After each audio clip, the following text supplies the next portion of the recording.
Our speaker today on the topic of symbolic magic is Kevin Groves. And Kevin is a cyber pagan and a solitary practitioner from Kent.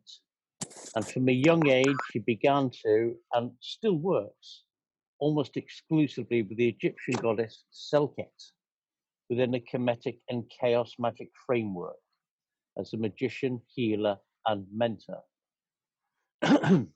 He's a contributor to Children of Artemis events. Some of you may have seen him at Witchfest at various times, and many other local pagan projects and groups.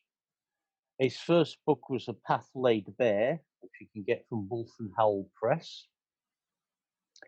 And he has the series of House of Kia series of booklets on various magical subjects, and a new series on Kemetic practice available. I'm sure he'll be able to advise you further on that. And he's the founder of Kemetic Temple UK, a home for UK Kemetic folk, and House of Kia UK. Okay, Kevin, I hope I've pronounced everything correctly. Yeah. Over to you, my friend. Thank you, and thanks for the invite. Hello, everybody. I'll mention it now because we'll get it out of the way. Usual Q&A. The Q&A usually these have been at the end, but for any of those who have been to any of my talks before, knows that's not how I roll. I'm happy to take questions at any point. I want this to be something that you want to hear, not what my notes tell me to read. Well, I'm not reading the notes, it's all on a post-it.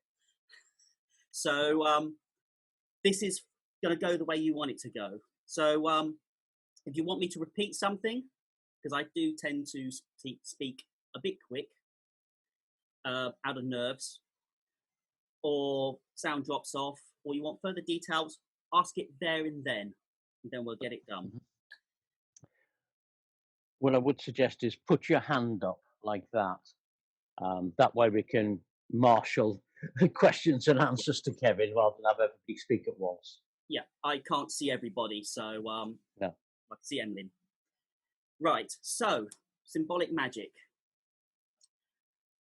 As Emlyn said, I am being exclusively, I would say exclusively Kemetic since childhood, and my lady Selket or Serket that I use in ritual practice, her proper name, is a scorpion goddess, quite an obscure one. It's because of her I then was introduced to chaos magic concepts in the early 90s. Primarily visualization aspects, and we'll come a bit more into that. Just a quick straw poll. Anyone more sigil, chaos magic-y, Kemetic? I know about you, Jonathan. Everybody else is just a little bit of everything out of interest. Just, okay, fine. Right, okay, because I did sort of talk at Witchfest last year, and it was on Kemeticism and chaos magic, and I asked, anybody Kemetic? Anybody with chaos? I only got one of each, and everybody else was everything in between. Right, so symbolism is a very fundamental part to Kemetic practice. We have amulets. Oh, I'm going off the trails already. Reset. Right. I'm not sure if it was at a previous talk here, I forget now. But somebody brought up the subject of what magic is. The Aleister Crowley idea of change, conformity to the change of will. Another one, Abbot Robert Anton Wilson. Magic has many effects, but primarily it acts as a dramatized system of psychology. Sort of a mixture of both of those applies to the symbolism side, because, as I say, Kemeticism relies heavily on symbolism. We have such as the classic Ankh,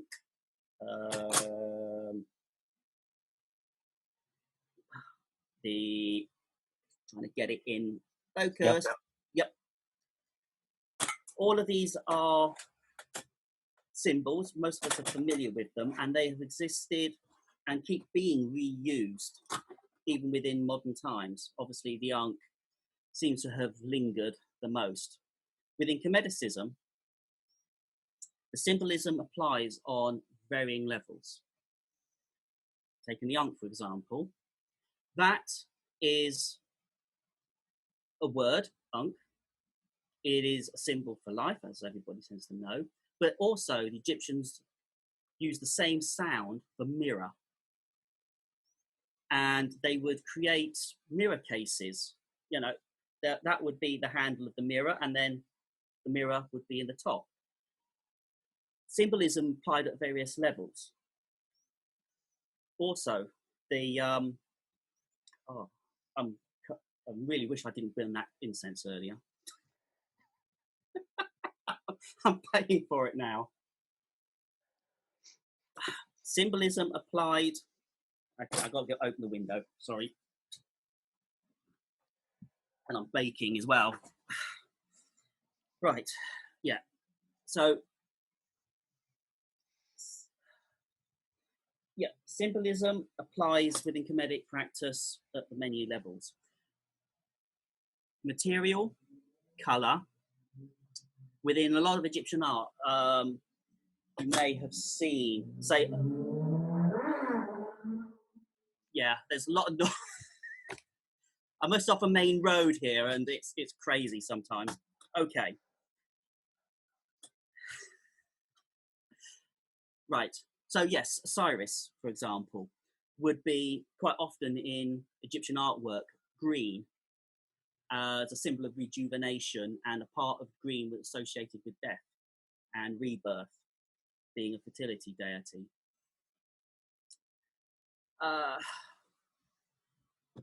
Sort of a oh, let's go into some of my history. I'm really losing it in this heat today. Sorry, folks. For a Kemetic practitioner, you should love Egypt. I can't stand heat. I can't stand sand either. Right. Oh, I'm going to get into giggles in a minute. Okay. Yes, so colour, shape.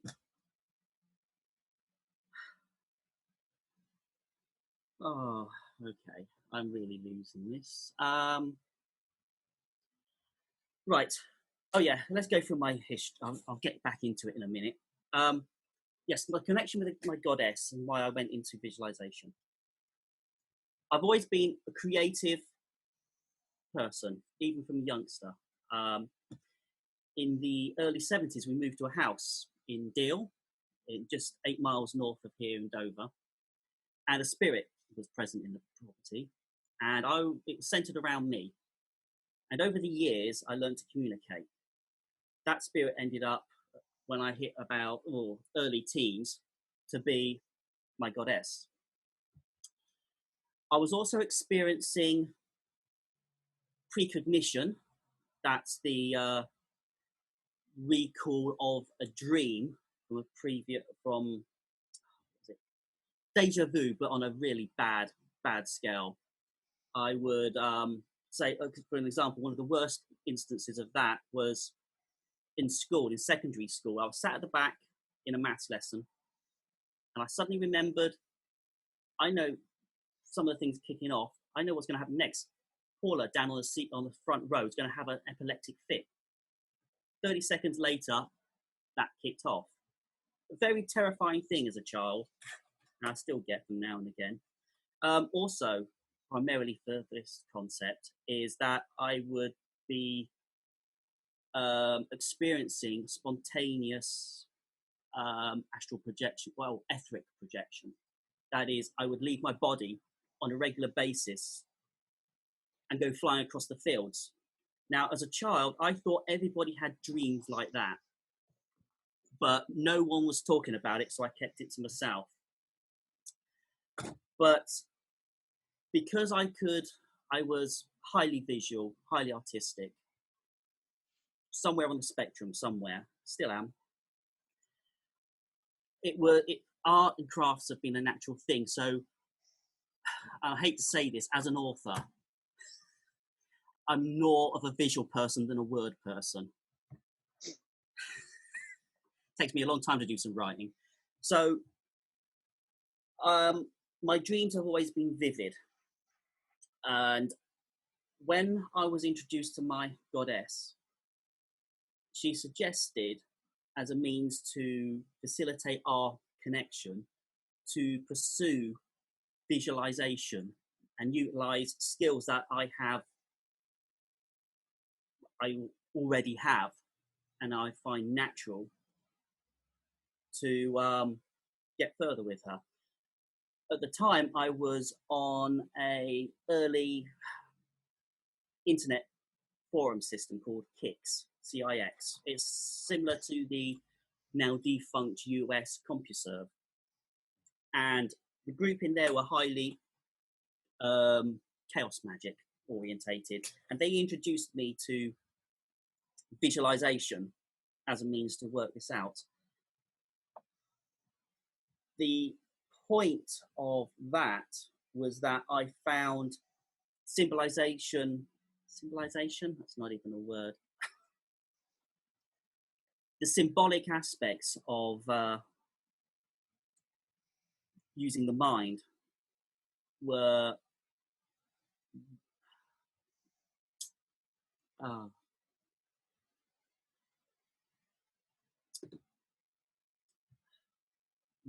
very useful.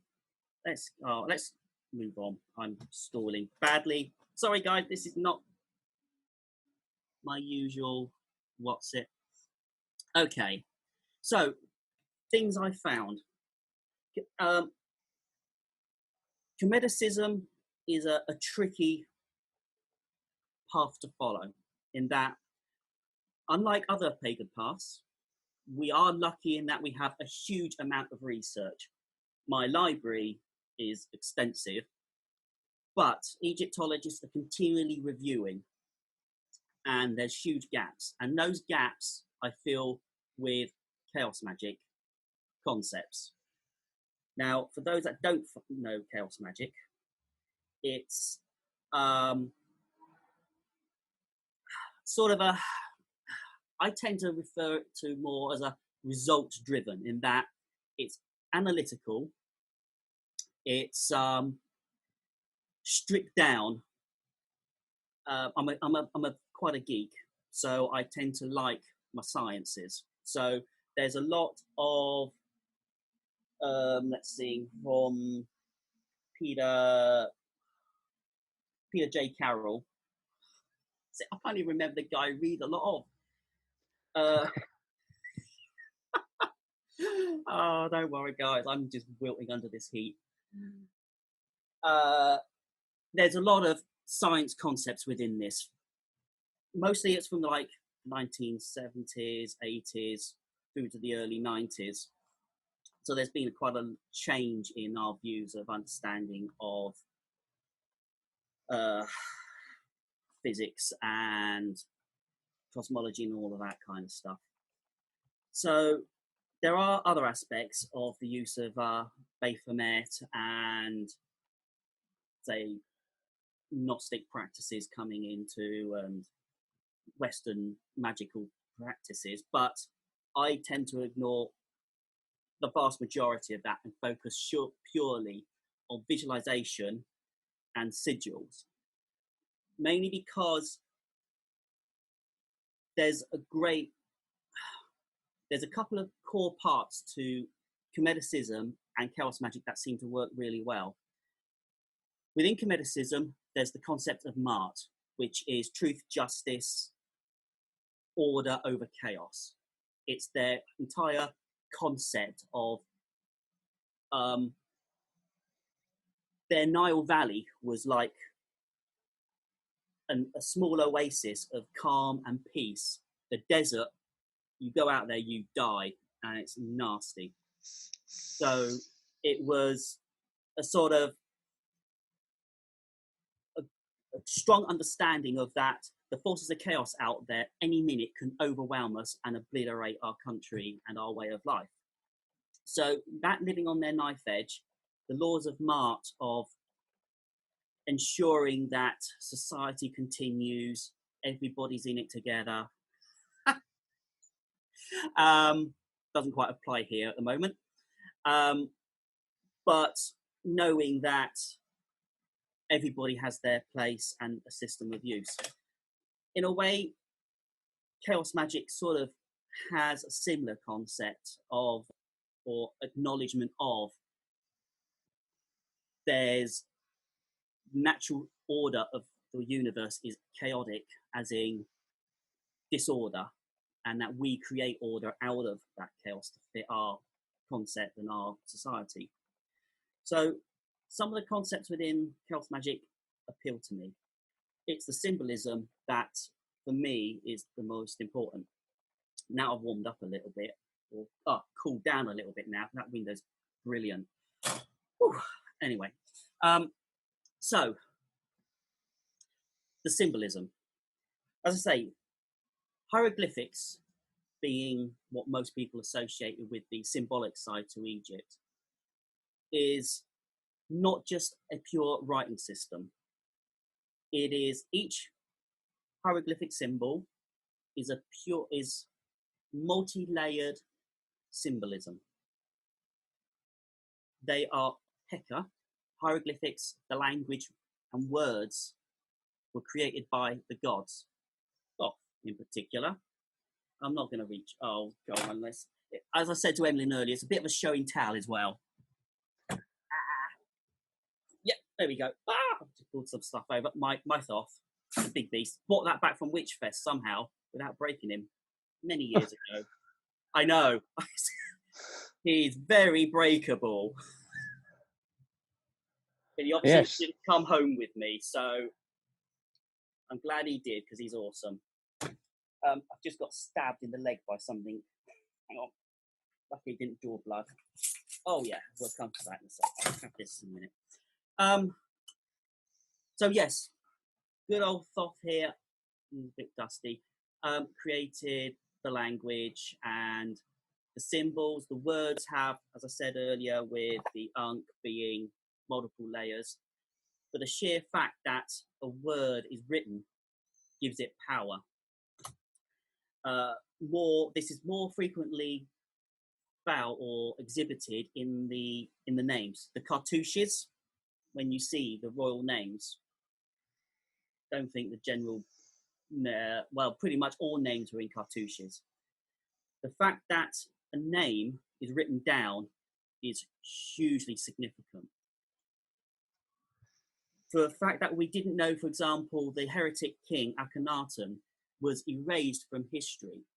The erasure of a name will erase you from history, literally. You will cease to exist, cease to have even been born. So it has not just the fact that someone just think we don't want to remember your name, we will erase you physically from history by destroying your name.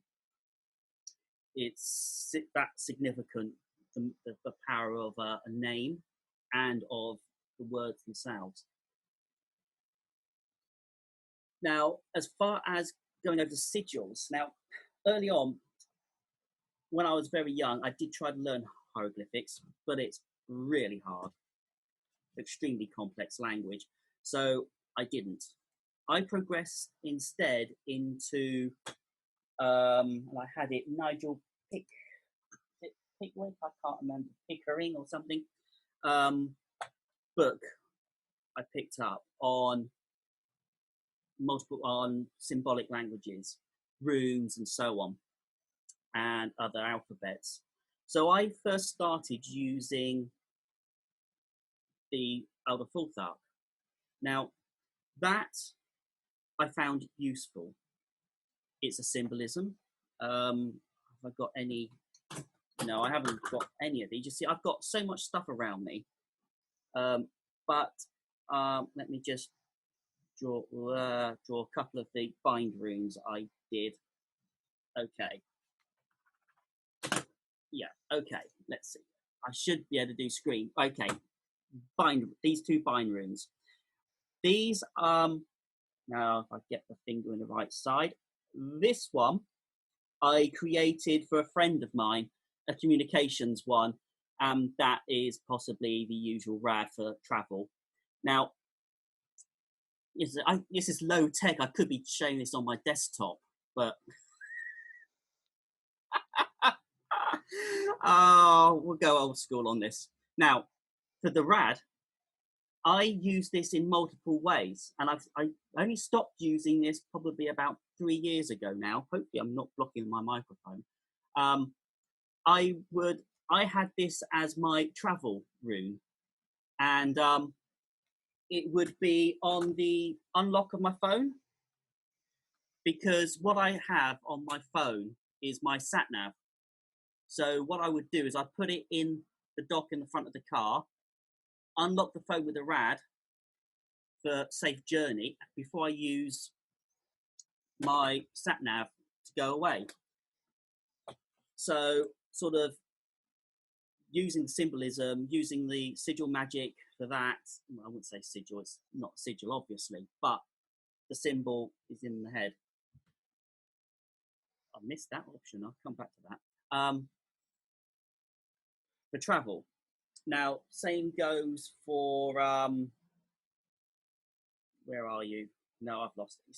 I shouldn't have put everything out. One of the key aspects, and I just remembered I need to follow my notes. I don't follow my notes. A key aspect to what I sort of interpret symbolism and sigil magic in particular is that you have a thought of what you want to do. You then translate that to an articulation in that with, I'll finish this before I should stop disrupting myself. Articulation and then into action. Now, those who are not familiar with sigils, there's a frequently used method. Austin Osman Spares usually is the one that everybody goes for. It's tried and tested. It works. And with chaos magic, it's all about things working. So generally what you do is you come up with your idea, write it down in a sentence, use a few concepts, you know, like be positive, like this will happen, not I want this to happen. You've got to be positive. But slap out all the duplicate letters, slap out all the vowels, stick it all into a massive sim shapes, be a bit artistic, and you've got your sigil. I will show you one of my currently live ones. Don't often do this, but you're special. Right. Now, this is a mixture of hieroglyphics and AOS style sigil magic. Hopefully no one can read the hieroglyphics, otherwise that's just exposed what some of that's about. Oh, this is recorded, isn't it? Darn. Yep. Shouldn't have done. But anyway, oh well, there's another one as well. You ain't gonna get that one. That's a really simple one, but not sure that hasn't actually worked, so I'm just gonna bin that one. Or has it? I won't bin it. I'll just flatten it out again and put it back. So, as I said, yes. So, okay, let's go back this way. In fact, if I do it upside down, that'll make it even harder. What we've got is, has the video gone? No, it's not there. Okay, so the AOS stuff, that's probably not the most artistic, to be honest. There's probably a couple of letters you might be able to work out what they are, but that was a 5-minute job one. It took me longer to do the hieroglyphics than the other bit. So, so you get the shape that you want to work with, and then I just stabbed myself again. See, I told you, this is how these things go. At Witchfest, it's even worse, I've got to say. I'm not getting any hecklers. Thank you. Give it time. Oh, last lot. My last lot was, no, I was in hysterics last time. So, okay. So, the symbolism covers, oh, let's move on to something more interesting. Let's go on. Poppets. Oh, I've got some here. If I can grab them out. Okay, now, symbolism works with many mediums. Now, I particularly like paper, mainly because I like to have it stored. It carries really well. And the other benefit is being two-dimensional is easier to visualize. In my ramblings, I think we'll come to that in a bit. But where was it go? Oh yeah, poppets, other mediums. So within Chemeticism, well, personally within Chemeticism, I tend to use a variety of different materials. Wax, clay, and wood. Oh, I'm not going to go and get it, but I've got a wooden statue I whittled down in lockdown because I was bored at my desk.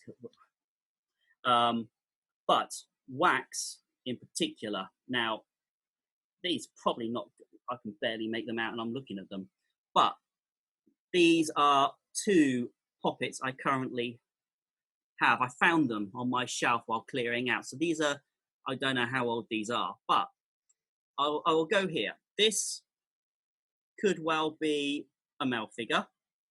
You just have to use your imagination and work out how that works. And in profile, this will be the female, so you can probably work that one out too. Now, within this kind of symbolism, and this is using quite a common one, you know, contagious and sympathetic magic. That is, I can't make out. No, I haven't got anything embedded in these ones, so these are just going to be sympathetic, as in representation of something. I do not know what these relate to be honest. They could just be examples that I made, but so. Kevin, can you amplify on the difference between contagion and sympathetic magic in terms of symbolism? Yes. So symbolism for, say, sympathetic is that it needs to be representative of the shape. And I'll give a really good example in a second. Sympathetic, contagious, is that it's been in contact with something of that. So, for example, if I had embedded, say, some hair or something in there, then that would probably be, there's definitely nothing in there. So that would be both sympathetic and contagious because it would be the shape of the person and it would contain some hair, which is theirs, and that would amplify its connectivity. Now, I remember a while back, because I used to do a lot of workshops, and somebody asked me, would I do some love magic for them? And I said, no. One, that's very dangerous in itself. Control is not a good thing to be doing. And two, is that it needs to be personally connected to you. If you are far away or disconnected from the magical result, it's going to be less effective. Again, I've got a slide here that I'm going to drag out from 5 years ago, and I'll demonstrate that really well. So it's all about connectivity. So if that had, say, the hair of some target, then that in my hand would give me a lot more control than just having, say, a photograph, which is not bad, to be honest. Or if I had a name, that would help. It's all about dialing in and targeting an objective, or for good or bad, whichever way you float. There was something I said I was going to do. Oh yes. Sympathetic magic. Now it's probably not beyond everybody's. That's not the word. It's not a surprise, or as everybody probably is well aware, that Egypt produces a huge amount of amulets. As a Kemetic, I am inundated with options for symbolic magic, as in the scarab, Kemetic. That is possibly, or was and still is, the most prolific amulet of ancient Egypt. Most of the amulets people see are on mummies, but they were also mainly, well, predominantly for the living. Those that are on the dead were aiding to go to the afterlife, but the living used huge amounts of amulets and talismans. Children in particular had quite a lot, mainly to their life expectancy, mortality rate was phenomenally high. So you would use a lot of magic to help the kids get through. Most didn't get past the age of 5 in ancient times. So, as in talking about the symbolic side, here's an example. Now, let's deconstruct and reconstruct an amulet. If we were, for an example, wanting an amulet for protection against snakes, we would pick something representative of a snake, and that's anybody's thing. We could have a sort of a wavy thing for the snake body, maybe something to represent the forked tongue. Those two good things, possibly. And this is probably the more frequently used in ancient Egypt, was to actually use a deity associated with a god, with the animal. I've forgotten her name now. No, she'll come back. She won't forget me for that one. So you would have the shape. So other elements, well, we have colour and material. Probably green, black. Black was probably common because asps are black. So you would pull on all the symbolism of those things you're wanting protection from. But merely just having the shape is not enough. There are other aspects you want to do. What do you want to do? Do you want to repel or do you want to hinder? Perhaps you could wrap it in a snare of hair or wire or string to keep it contained, or put it in a cage to keep it contained, or even just burn it as for example, I might have a wax snake. Obviously this isn't a snake, but it could be wax, and I will throw it on the fire as part of the magic, maybe even with a sigil too. Physical ones are extremely good. Okay, but those, as far as, that's gone a little bit tarnished. Okay, just passing it. I can just see it's gone all blue and green and stuff. For example, I do often wear my Horus and my Chaos Star, but I tend to prefer amulets that are not necessarily physical. As I said earlier, my preference is for visualization, and the same with all my everything I tend to do tends to be visualized form, even waking. Does anyone familiar with Reiki? And some aspects of Reiki, you have the symbols at a certain level where you project them. Mm-hmm. Now, that I was doing that before I learned Reiki, and that's my natural way of working.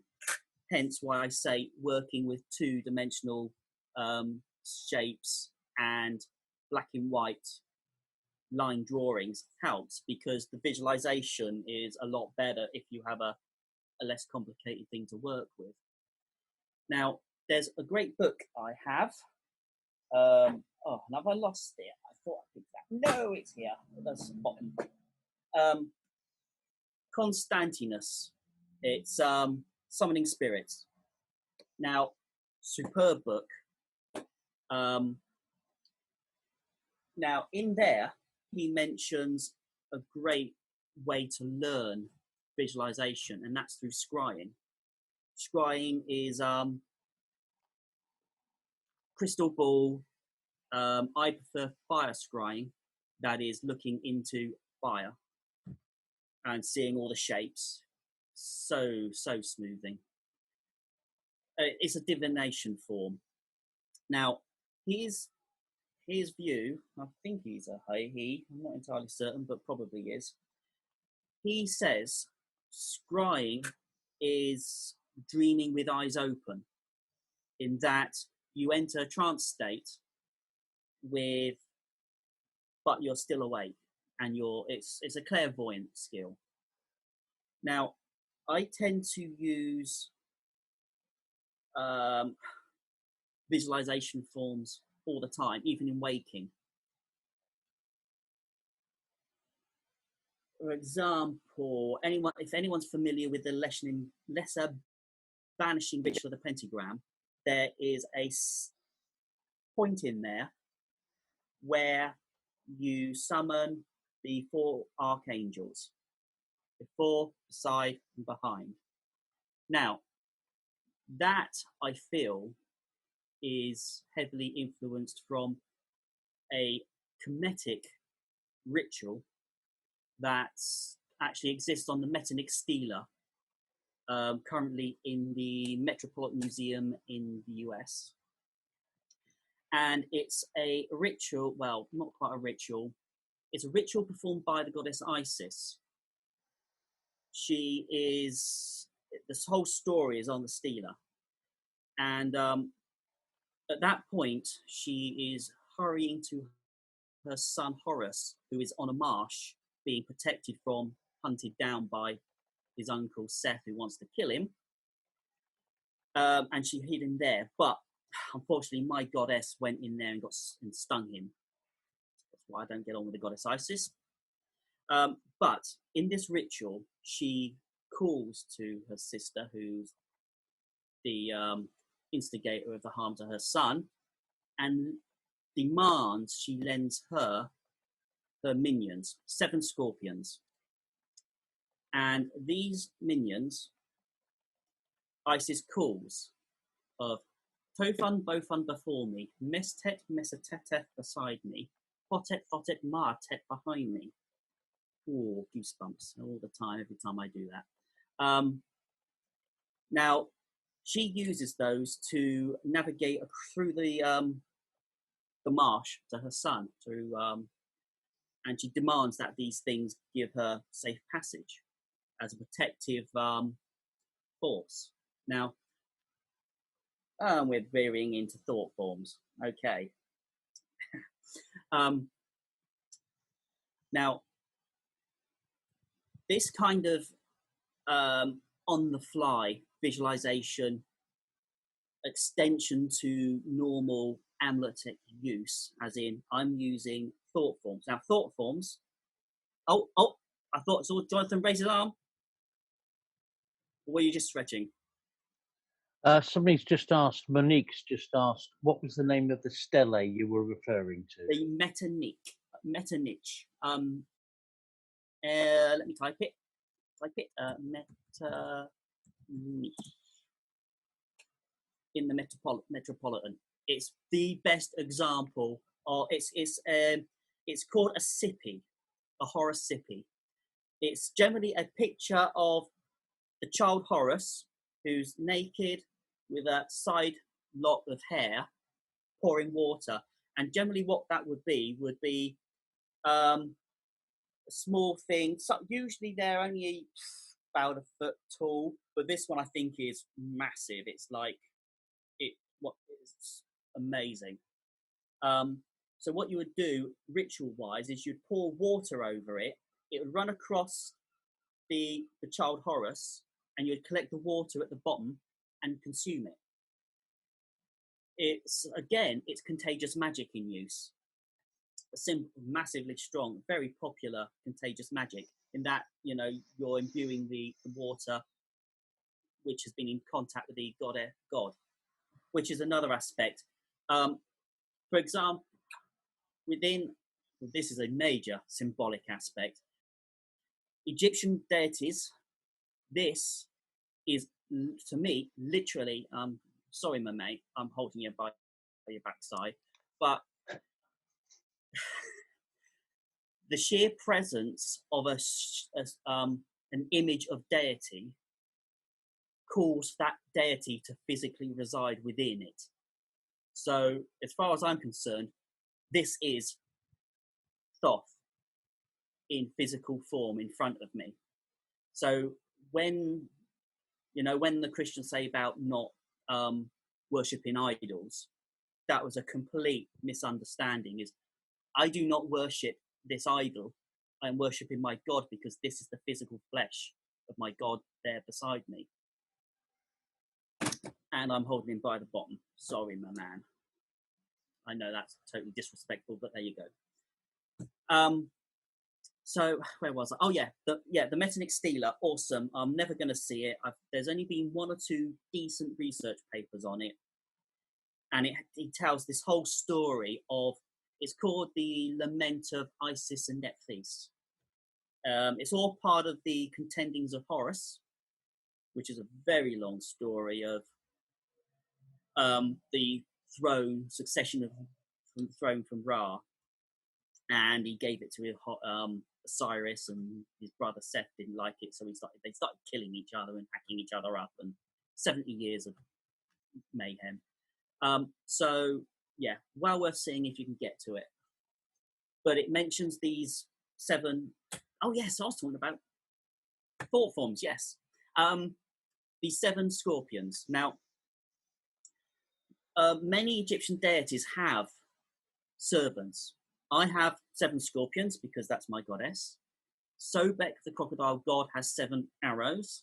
Isis has 7 serpents. There's probably others, but I really don't care about the others. But this was another thing that sort of came up within my. Oh yeah, talking of Isis and serpents, this is my sistrum, and symbolism musically is musically as versatile as playing a brick. It only does that. And this is what I stab myself with, by the way. I tend to always, when I take this to rituals, I keep it in a bag, and I tend not to get it out that often. I usually end up cutting myself in some way. But this is sacred to the goddess Hathor, and sometimes Isis.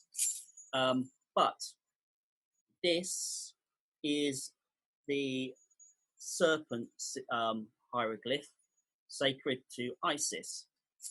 So, symbolism appears in all forms. Oh, same we're coming back again away from thought. I'll come back to thought forms in a minute. Another symbol. I lost it. Oh, there it is. Yeah, another symbol. Now, this is my Adaze. It's a hand axe, very old Egyptian hand axe that I made out of corkscrew hazel from my tree. Now, this is a highly symbolic tool. It's the tool I use for the opening of the mouth ritual. As I said just now about, oh, sorry, Thoth, I'm holding you by the backside again. The sheer presence of the deity statue and the spirit comes within. Well, as part of the process to encourage the deity to come in. Oh, look, he's just moving around on his own. Puppet show. I would perform an opening of the mouth ceremony, and that is reanimation of the statue to bring it to life and encourage the spirit to reside. Oh, I noticed his eyes are really quite funky today. Another symbol, and I'm not going to get this one in the camera, but my staff. This is okay. You're going to have to short. Okay, we have that at the bottom.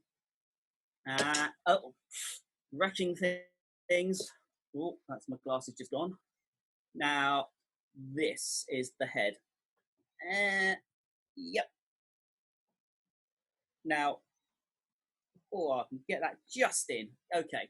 So we got that down to a fork. Now, that is a literal hieroglyph called Waz. Waz or Wez. Egyptians didn't use vowels in their language, so you don't know what it is really. But this is a common symbol for authority. There's quite a lot of Egyptian art that has a deity holding one of these. It's generally a symbol for I am about to enact magic. I am an authority. Within Kemeticism, and this sometimes some people don't like this too much, but Kemetic magic is quite aggressive in that our relationship with these guys is a purely business transaction. I'm going to do something for you, i.e. I'm going to give you offerings and give you a little bit of my time, but in return, you need to do something for me.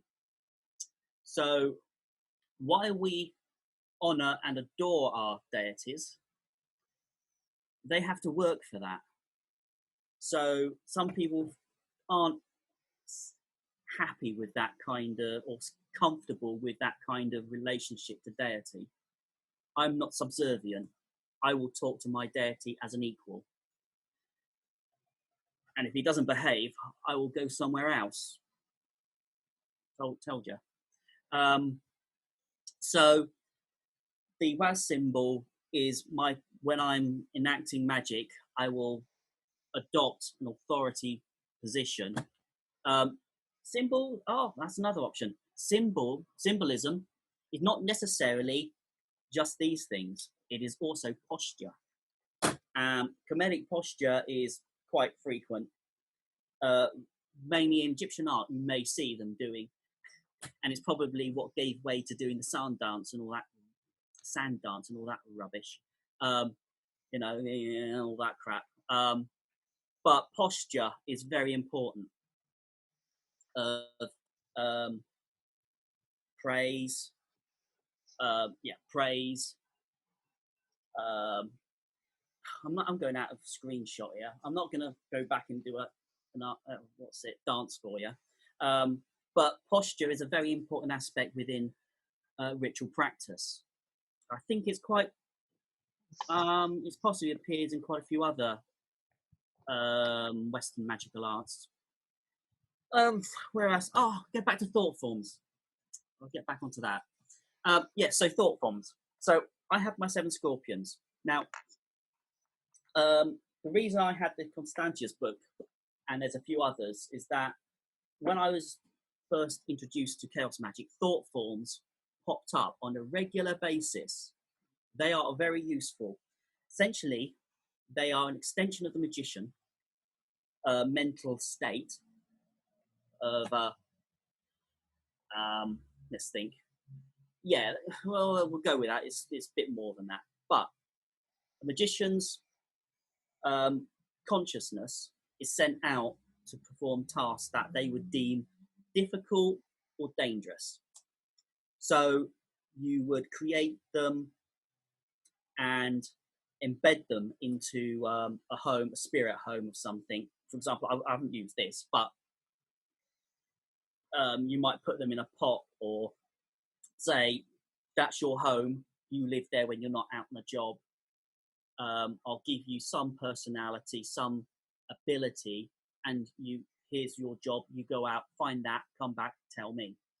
Now, I used to do them a little bit along those lines, but then at some point, when was this? This would have been in the mid-90s, maybe a bit later. I discovered my goddess had these 7 scorpions. Now, as far as thought forms go, ready-made thought forms, my view on deity is a bit both that they are independent creatures and that they are also, in some circumstances, a group thought form, in that a thought form can, if given free will, given time and enough input from those that are working with it, can become an independent form and let loose. So generally what you would do at the end of the job is destroy it to dissipate and return the energy and consciousness back. But perhaps deity are unleashed group thought forms on a massive scale. So when I found out my goddess has these 7 scorpions that have got a lot of history and a lot of use, if ISIS is enough to use them and rely on them, they must be pretty good to have around. So since that time, I use those as my own personal set of thought forms. They have names. It's always good to have names. Names in Kemeticism are a fundamental part of being. There's several parts to the human spirit within Kemetic. Well, it varies between 5, 7, and 9, but no one bleeding knows, and it don't really matter. But the name, the Ren, as I said earlier about obliterating the name erases it from history, the name is part of your basis. Then you've got the Ka and the Ba and the Shu and the Ab. There's all various types of spiritual form that forms the human. Most of these appear after you die. So using these have been really handy. I have, let's see, have I got any more? How are we doing for time? Oh, going, aren't we? Going. Let's see if I can move on. I did promise I would. Sigil magic results. As I said earlier, sigils are highly effective. As a symbolic form of magic, I can't think of anything really worth doing, anything other than sigil magic, to be honest. My hieroglyphic one, I don't often use hieroglyphics in sigil magic, mainly because they are really hard to draw well, and that trying to understand, I haven't got those books out, they're over there, I can't reach them. The number of books I've got on how to write hieroglyphics and how to actually read and interpret is just, I'm not good at that. But sigils using English is fine. Now, in 2015, and this is probably the one that Julie is remembering, at Witchfest 2015, I did a talk on various symbolic sigil magic forms. I went through and let's see, one of my other favorite books, Sigil Ciphers and Sigil Ciphers and Scripts, M.B. Jackson, available at Treadwell's. Now, I did cover a number of things. I covered, I should put the slides up, but hey, the Rosicrucian cipher. Everybody probably knows the Golden Dawn Rosy Cross. That's the one. Sorry, Kevin, what was the full title? Sigils, ciphers, and Scripts. And scripts. Yep, let me stick that. Sigil, ciphers, and scripts. And I typed that wrong. M.B. Jackson. Thank I you. did notice that was in Treadwell's the last time I was in there, and that's where I got mine from as well. But it's got some really good ciphers and stuff. Now, oh yes, the Witchfest talk. Now that particular talk, I went through sigil magic. I also talked about my runes. As I said previously, see, this is why it goes all over the place. I gave up with runes mainly because even though they were highly effective, as in my bind runes I showed you earlier, the symbolism for me didn't sink in enough. I'm not familiar with either Norse tradition and so on, so understanding the runes well enough just didn't gel with me. I'm Kemetic, and I fill in the gaps with the other stuff. But what I was challenged to do at some point, I'm not sure how well these will come out, to be honest, was to come up with my own symbolic system for divination. So what I did was I wrote down on a load of bits of post-it concepts of things I wanted to follow. For example, health, wealth, friendship, travel. What else have I got in here? Good, bad, night, day, wisdom, so on. And using those bits of post-it as flashcards, I then went through a process of meditation on that concept, and beside me, with my eyes shut, pen and paper, and I just squiggled. For example, doodling is good enough as sigil drawing as you can probably get. It's another good thing to try. And so I came up with a load of different shapes that I then painted onto stones. Let's see if I can get some ones. Okay, I'm not sure how well. If I get let's get one that is easily visible, because some of these stones, I'm not sure how well. No. Oh, there, catch that on the light. That's. So I've got loads of little stones with different shapes on. Oh, that one might show up. And if I get the light, no. Oh, well, that one's an obvious one, I think. Yeah, so that looks like a banana, but it's supposed to be a crescent. So some of these shapes are obvious ones. Again, this probably won't show up, but we'll go with that. It's a feather. It's a hieroglyph for truth. So as a divination system, because it was tied to my own psyche and my own sort of understanding, I was surprised to find that interpretation was spot on every time. And it was more intuitive than using the Outer Fourth Arc, which I had no affinity for. So I kept with it. Where was I going with this? I cannot. I was my Witchfest talk. Yeah. So I demonstrated that. I then demonstrated or discussed something that I don't often talk about because, well, it also upsets people.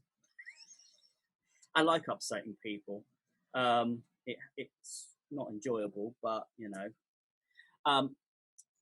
a little project I have, and it's handy that Jonathan's here because I've mentioned it to him recently.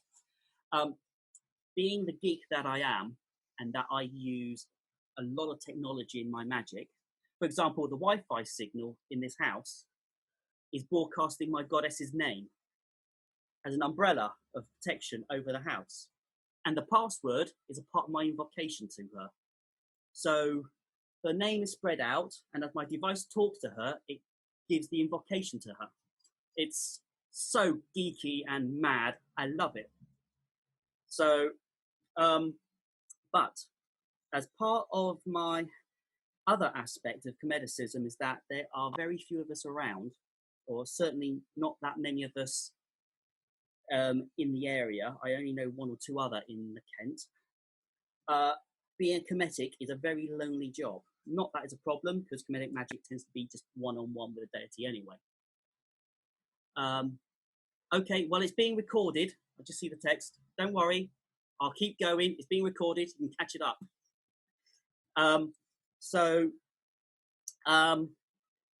Yes, so this particular project was to use technology to create internet bots. Now, I'm also in the internet security business, my job. And I'm familiar with all these things that are called bots on the internet that usually do really bad things. But in this case, I created a small botnet that do ritual magic for me. Now, another hugely inconvenient part of Kemetic magic is that we have a lot of festivals. I have over 40 festivals a year. Many of them are 10-day festivals. And it's rituals 3 times. Oh, okay.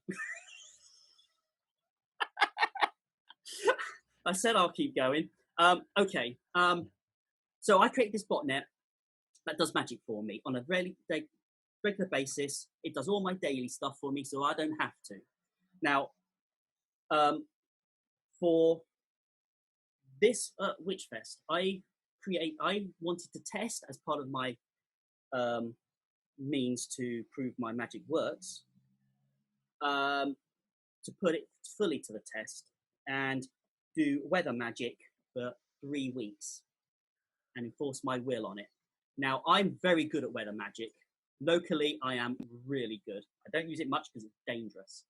But for 3 weeks, was pushing it for the whole of August.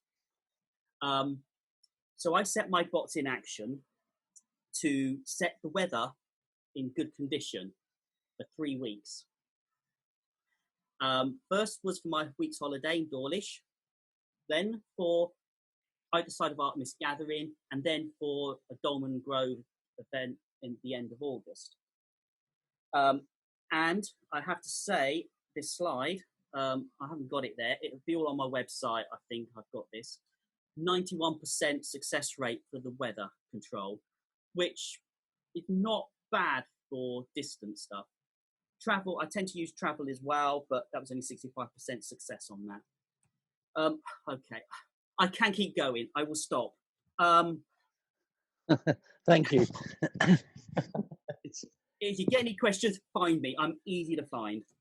Thank you. Sorry, it's all over. I'm starting to cool down enough to talk now. Kevin, Monique's got a question for you. I'll just... Sorry, I thought she was unmuted. Go ahead, Monique. Yeah, I was wondering if you could briefly define for me exactly what the term Kemetic means and what the definition of Kemetic magic is. Right. Okay. Kemetic, generally people take the word Kem as in reference to the word black, as in the Black Nile, the mud of the Nile, which is a highly rich agricultural stage of the inundation. So basically, Kemetic is the black land representing Egypt. It's no more than that, really. There are other interpretations that it refers to other aspects of being black, but I think most tend to go with that. Is that it refers to the soil? Okay, brilliant. Thank you. Anybody else got any questions? No, a stunned silence from across the board. I've warned them out. I've confused them, but okay, Kevin, that's been brilliant. Thank you very much indeed. Yeah, and needless to say, thank you all for attending. I've certainly learnt some things, and also got a couple of good book titles there as well, as you'll see in the chat. And they're not written by Kevin, so it's not publicising it. Once again, Kevin, thank you very much indeed, my friend, and we'll draw it to an end.